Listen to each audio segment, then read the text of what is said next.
Hi everyone and welcome back to my channel. Today I'm reviewing the new Nike Phantom Venom 6 soccer cleats. I've been playing in these for over a month now with at least 2 practices and 1 game every week. These are my third pair of Nike Venom cleats, following the Hyper Venom Phantom 2 and the Phantom GX.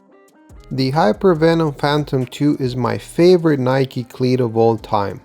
I even own 3 different pairs. It was like Nike designed the shoe specifically for my foot, with great lockdown, fit, and amazing comfort. I really wish they kept using that flywire technology. They also used a similar sole plate on a couple of limited edition releases. The only real issue with that shoe was its durability. As you can see from this old pair, the sole plate and upper started to fall apart, kind of like the pair Jack Grealish wore when he played for Aston Villa. I skipped the original Phantom Venom because I was still wearing my Hyper Venom Phantom 2s and didn't need new cleats. I also passed on the Phantom GT 1 and 2 because their sole plate was very similar to the Mercurial line. I tried the Chevron sole plate in a store and felt too much stud pressure for my liking.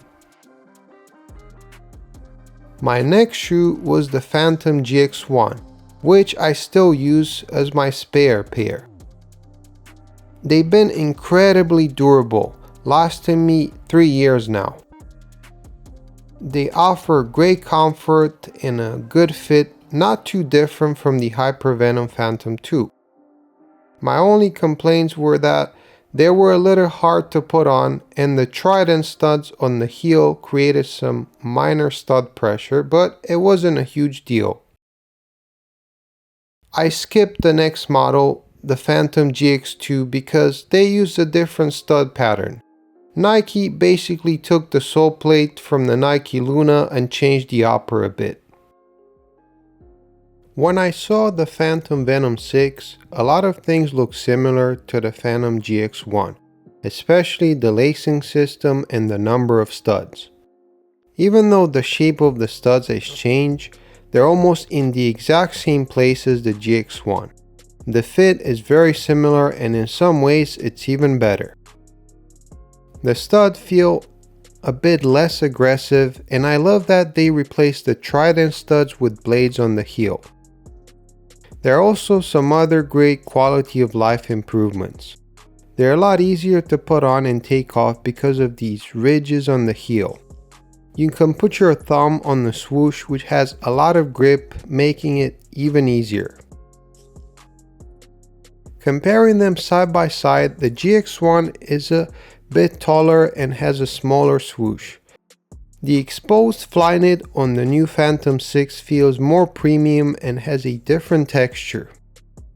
In terms of performance, the grip knit doesn't feel too different, though the new Phantom definitely has more texture.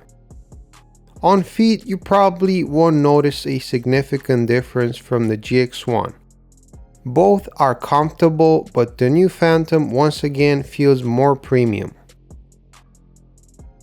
The only thing I don't like about the new Phantom is the shiny stripe that transitions between the grip knit and the exposed flyknit.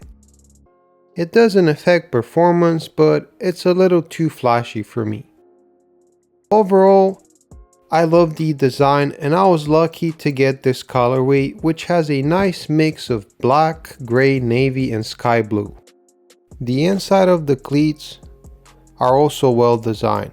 On the right, you have a small swoosh next to the size chart. The heel liner feels very premium with this suede-like material. The left side ends with the international name for soccer, football, which is what the rest of the world aside from US and Canada calls it. The insole has a hazy Nike swoosh and the Phantom branding. I think it matches the rest of the shoe well. To end this review, I'm really happy with the new Phantom. It feels like Nike listened to feedback and made a shoe very similar to the Phantom GX1. If you like the first Phantom GX, you'll feel right at home with these new Phantom 6. At almost $300, they're a bit expensive, but considering how comfortable they are, how well they perform, and that the very similar GX lasted me over 3 years, I think they're a great investment. Nike has clearly done their research. If you enjoyed this review, please don't forget to like, share, and subscribe. I know I've been absent for a while, but I'm back now, and I hope to reach 1,000 subscribers soon.